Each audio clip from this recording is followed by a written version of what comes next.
Le département, premier partenaire du sport en Sarthe.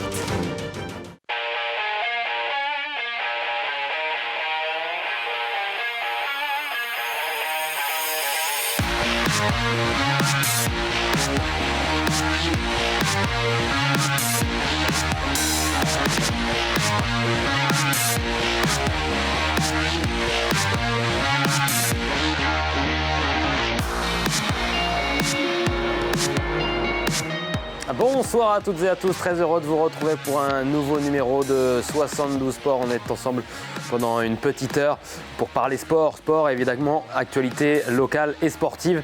Et on va regarder tout de suite le programme, ce qui nous attend ce soir au sommaire. Donc cette première partie est réservée aux 7 informations principales sportives. Il y a beaucoup d'infos à vous dire dans quelques instants. 2 invités, on parlera basket avec Quentin Ouadou et Reynald Chollet, avec l'entraîneur de la Jalte et le président Reynald Chollet de l'Avenir Saint-Pavin. La suite, vous la connaissez, c'est la carte des sports, le programme des événements à suivre cette semaine en Sarthe. Et puis en la 4e partie de cette émission, le supplément avec la fameuse séquence J'ai testé pour vous. Et là, toute l'équipe d'LMTV Sarthe a testé pour vous le karting au karting des 24 heures du Mans. Ça, c'est en fin de 72 Sports. Et tout de suite, évidemment, on commence comme chaque semaine avec les 7 infos. Les 7 infos, et puis la première grosse information, c'est évidemment de la moto avec l'écurie sartoise du Yoshimura Cert Motul qui est devenu champion du monde d'endurance. 17e titre mondial pour l'équipe sartoise, acquis samedi grâce à la 3e place sur les 6 heures de Most en République tchèque après la victoire aux 24 heures moto et au bol d'or. Ce titre mondial récompense une superbe saison pour le Cert, de quoi rendre très heureux et très fier le team manager Damien Saulnier qui nous a accordé une petite réaction depuis la République tchèque. On l'écoute. On est arrivé sur un nouveau circuit, jamais utilisé pour l'endurance et plein de nouveautés et puis ma foi de plein de bonnes choses. On a découvert des gens très sympathiques, un circuit différent de ce qu'on a l'habitude d'avoir sur le championnat du monde d'endurance. Mais ça s'est plutôt bien passé pour le CERT car on finit sur le podium à une belle 3e place et on ramène surtout le titre de champion du monde d'endurance. Donc ça c'est une grande victoire pour le CERT, pour Yoshimura, pour Motul et pour tous les partenaires et amis, bénévoles qui nous suivent depuis toutes ces années. Donc c'est un grand moment de bonheur qu'on a partagé tous ensemble, grand moment d'émotion à l'arrivée. On a eu l'occasion de partager des moments de vidéo avec toute l'équipe Yoshimura et j'avoue que ça a été un moment d'émotion et de soulagement en même temps de pouvoir ramener le premier titre au Yoshimura Cert Motul, le premier titre de l'histoire de Yoshimura car cette marque, ce préparateur japonais n'a jamais été champion du monde d'endurance, donc associé au Cert depuis cette année. On est vraiment fiers et contents de leur ramener le premier titre. Alors c'est le 17e titre du Cert. Dominique Maillan en avait ramené 15. Quand on a repris le CERT, on a ramené le 16e et là on vient de ramener le 17e. Un grand bravo aux pilotes parce qu'ils ont fait un travail formidable durant toute cette année. Donc on est pleinement satisfait, tout le monde était content. Grand moment, belle victoire au championnat et un beau podium pour terminer. Damien Saulnier qu'on retrouvera la semaine prochaine en invité de 72 Sports sur LMTV Sarthe. Il sera invité d'ailleurs aux côtés de Dominique Mélian, l'ancien team manager du Yoshimura Cert Motul. On parle de football à présent avec Chris qui était lui l'invité de 72 Sports la semaine dernière et ça a dû porter chance aux Manceaux qui retrouvent enfin la victoire après 5 matchs sans succès. Les Seniors se sont imposés face à Chambly au même Arena devant leurs supporters. 14e minute de jeu, le premier but de Julien Bègue, son 2e cette saison. Et puis en deuxième période, à la 49e, c'est Makan Aiko, la jeune pépite Mancel, qui va provoquer et qui va aller chercher un penalty avec cette main dans la surface. Derrière, c'est Amadou Ndiaye qui va le transformer. 3e but de la saison pour Amadou Ndiaye, pour le joueur prêté par le FC Metz. Et puis les Manceaux ont tenu, malgré quelques occasions dangereuses des Camblisiens en fin de match. Score final 2-0. Le Mans renoue avec la victoire au plus grand plaisir de son entraîneur. Ça fait du bien pour les joueurs. Ils ont mérité, ils ont allé chercher, ils ont fait pour. Donc voilà, ça. Maintenant, le plus important, voilà, de profiter de cette victoire. Il continue le travail, continuer essayer de faire une bonne série. On a des matchs très, très, très importants et très difficiles. Mais la confiance, ça revient avec cette victoire. J'ai dit toujours, il ne faut pas être timide, il faut tenter, il faut faire, il faut essayer, parce qu'à un moment donné, ça va venir, ça va rentrer. Donc ils ont compris eux ce soir. Le résultat, il est là. Ça, c'est pour le national et le championnat de National 3 avec nos clubs sartois. Eh bien, un week-end fructueux également en National 3 avec Sablé qui se relance après 3 matchs sans victoire. Les hommes de Jérôme Drouin, vous allez le voir, qui s'imposent face à la Châtaigneraie. Le premier but sabolien vient de Nelson Cabella à la 12e minute de jeu. Deuxième but sabolien, c'est Corentin Guillet à la 24e minute de jeu, c'est à peine 10 minutes plus tard, après l'ouverture du score sabolienne. Le premier clean sheet pour Sablé justement cette saison, 7e de National 3. On va voir le classement justement de cette National 3. On a vu tout à l'heure le classement de la Nationale avec Le Mans FC qui remonte à la 8e place. Ça, c'était pour le classement de National. Et puis le classement de National 3, vous allez le voir dans quelques instants, le voici avec la réserve du Mans FC qui s'est imposé encore une fois ce week-end, qui est 2e au classement avec 13 points.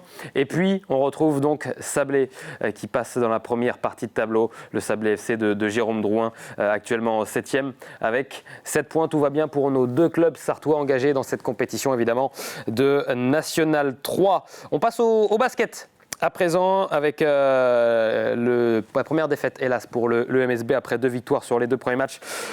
Le MSB s'est incliné pour la première fois de la saison face à Monaco, l'un des grands favoris cette saison, mais les Monceaux ont montré de belles choses, notamment dans les 2 premiers quarts où Le Mans a tenu tête à cette grande équipe de Monaco.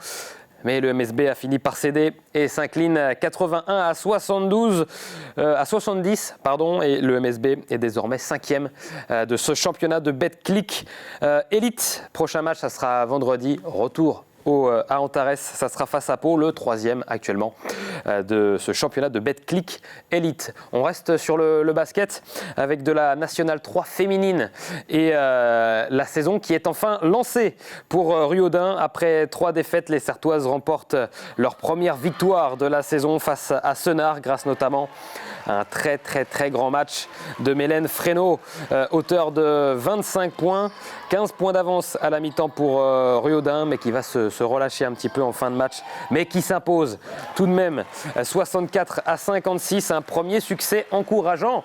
Évidemment, on écoute la coach du JS Ruaudin, Oriane Schroeder. C'était compliqué. Maintenant, voilà, on joue à 7. On a une joueuse qui se blesse. C'était son premier match avec nous et elle se blesse. Donc déjà, je pense que dans les têtes, c'est compliqué. Mais voilà, on retient que la victoire, c'est le principal. Elle fait du bien au moral.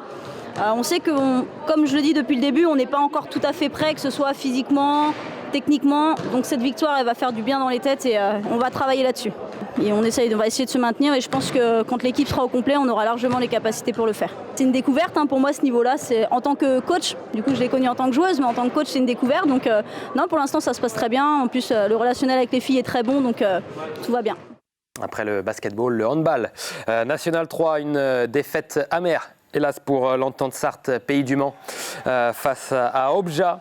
Début de match à l'avantage des visiteurs, mais les Sartois reviennent dans la partie et mènent d'un but à la pause. 12-11, les Corésiens font preuve d'efficacité au retour des vestiaires et mènent de 3 buts à 8 minutes de la fin du match. Mais avec le soutien de leurs supporters au gymnase Rondeau, eh bien les joueurs de Rémy-sur-Ain reviennent dans une fin de match complètement folle. Les Sartois manquent malheureusement la balle de match. Et derrière, eh bien, Obja en profite pour marquer le but vainqueur au buzzer. Score final 24-25. Défaite frustrante évidemment pour les joueurs de l'Entente Sarthe. C'est dommage parce qu'on a fait un gros match, je pense. Je pense que le match nul aurait été mérité. On avait vraiment se donné corps et âme en défense et en attaque. On a peut-être eu un petit passage à vide en défense en début de deuxième qui nous fait du mal, mais on a été solide quand même. Je pense que c'est une défaite qui peut-être, on peut dire, encourageante, même si c'est toujours une défaite, ça reste frustrant. On joue avec une belle équipe quand même, qui a su nous mettre en difficulté, qui a su changer de jeu au moment opportun pour nous faire mal. Et donc clairement ça nous a un peu mis en difficulté. Encore quelques pertes de balles à noter et malheureusement on ne fait pas la différence. Des matchs joués à un point, ça c'est frustrant pour nous, c'est frustrant pour notre début de saison. Encore une fois c'est une bonne leçon à retenir, mais il faudra arrêter de prendre des leçons et finir par gagner, quoi. Voilà, finir par gagner pour les hommes de Rémi Surin, ça sera peut-être pour la prochaine fois. Un mot de cyclocross avec l'ouverture de la saison. Justement, le premier cyclocross de la saison en Sarthe avec l'un des grands favoris qui était Yvonique Loger du VS Fertois et qui ne s'est pas manqué. Seul, il a fait toute la course seul en tête. Yvonique Loger, le Sartois, et il va s'imposer tranquillement en passant les planches parfaitement, vous le voyez, il va savourer avec une petite roue arrière sur la dernière ligne droite. Yvonique Loger, vainqueur de ce premier cyclocross de la saison en Sarthe. Deuxième, Stanislas Cornet du Crossroad Racing.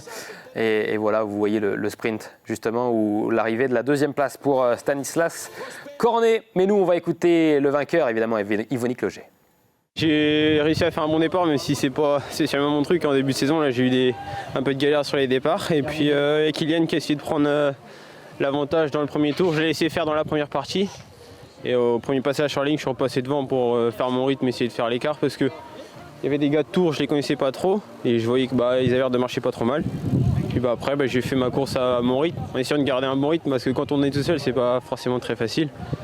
Et voilà, arrivé tout seul avec un petit peu d'avance. C'est dommage, j'ai pas trop pu me battre avec des adversaires pour essayer de se faire du mal un peu, mais je me suis déjà pas mal décrassé aujourd'hui. En course à pied, on part à La Flèche. C'était l'un des 10 km les plus rapides en Sarthe.